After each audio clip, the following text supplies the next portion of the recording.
দুৰ্গা পূজা এবাৰ 2025 চনৰ যিখিনি আমি বৰমাটি পূজা কমিটিয়ে প্ৰতি বছৰে পালন কৰি আহিছোঁ এই বছৰে পালন কৰিছোঁ অইন বছৰ নিচিনা এবাৰ ব্যতিক্ৰম হৈছে আমাৰ পূজা এবাৰ যিহেতু আমি সবে জ্ঞাত যে আমাৰ মহান শিল্পী জুবিন দাৰ অকাল বিয়োগ হ'ল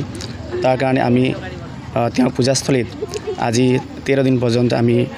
যি শ্ৰদ্ধাঞ্জলি অনুষ্ঠান মুখ্য হিচাপে আমি আকৰ্ষণ হিচাপে কৰিছোঁ আৰু শ্ৰদ্ধাঞ্জলি জ্ঞাপন কৰি আহিছোঁ আমাৰ মনত দুৰ্গা পূজাৰ যি মাংগলিক কাৰ্যসূচী আমি আগবঢ়াইছোঁ বাৰু ইয়াৰে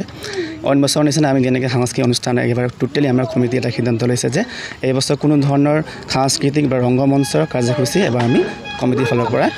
ৰাইজৰ আহ্বান মৰ্মে আমাৰ গোটেই অসমবাসীৰ যি বেদনা তাক সন্মান জনাই আৰু আমাৰ মনৰ পৰাও তেওঁৰ প্ৰতি এটা শ্ৰদ্ধাঞ্জলিৰ কাৰণে সেই অনুষ্ঠানখিনি আমি বৰ্জন কৰিছোঁ আৰু আমাৰ এবাৰ যি দুৰ্গা পূজা উদযাপন কৰা হৈছে অকল মাংগলিক কাৰ্যসূচী আমি আগবঢ়াই নিছোঁ